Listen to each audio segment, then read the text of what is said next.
Hello বন্ধুরা, আজ আপনাদের এমন একটা রোগ সম্পর্কে জানাবো যে রোগটা আসলে আমাদের ম্যাক্সিমাম মানুষের আছে, কিন্তু এই রোগটার খুব একটা গুরুত্ব আমরা দেই না। সেটা হচ্ছে গলার এই যে সাইটে অথবা এই পাশে ছোটো ছোটো গ্ল্যান্ড ওঠে, এরকম ছোটো ছোটো গ্ল্যান্ড ওঠে। সেটা শক্ত হতে পারে, নরমও হতে পারে এবং হাত দিয়ে চাপ দিলে নড়াচড়া করে। এই গ্ল্যান্ডগুলো খুব মারাত্মক এবং আস্তে আস্তে এটা ভয়াবহ আকার ধারণ হতে পারে। এবং এই গ্ল্যান্ডগুলো যখন হয়, আমরা প্রাথমিক পর্যায়ে এর কোনো গুরুত্ব দিই না এবং অ্যালোপ্যাথি ডাক্তারদের কাছে গেলে এটা কোনো সমস্যা না, এটা কোনো সমস্যা হবে না, এই টাইপের কিছু কথা বলে। কিন্তু পরবর্তীতে এর সমস্যা হয়।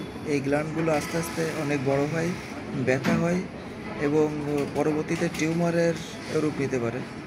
তখন অন্যান্য সমস্যা হতে পারে, ক্যান্সার হতে পারে, এই টাইপের বিভিন্ন ধরনের সমস্যা হওয়ার সম্ভাবনা থাকে। তো এর প্রাথমিক পর্যায়ে এবং একটু বড় হয়ে গেলে হবে, তবে প্রাথমিক পর্যায়ে আসলে সবথেকে বেশি ভালো হয়। এর কার্যকরী হোমিওপ্যাথি ট্রিটমেন্ট আছে এবং আমি ইতিমধ্যে অনেক রুগীকে সারিয়েছি। তো এর কার্যকরী হোমিওপ্যাথিক ট্রিটমেন্ট নেওয়ার জন্য যত দ্রুত সম্ভব আপনারা হোমিওপ্যাথিক ট্রিটমেন্ট গ্রহণ করবেন এবং এটা 100% ঠিক হয়ে যায়। এর কোনো সমস্যা থাকে না। ওখানে আপনার গ্ল্যান্ডের যে জায়গাটা, সেই জায়গাটা টোটালটাই সমান হয়ে যাবে, একদম কোনো সমস্যাই থাকবে না।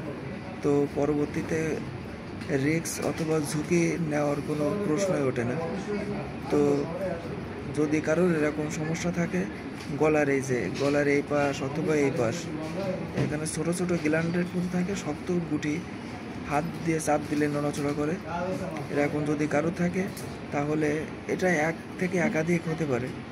যদি কারো থাকে তাহলে আপনারা আর বিলম্ব না করে হোমিওপ্যাথিক ট্রিটমেন্ট গ্রহণ করুন এবং সেটা ভালো একজন হোমিওপ্যাথিক ডাক্তারের কাছ থেকে ট্রিটমেন্ট নেবেন।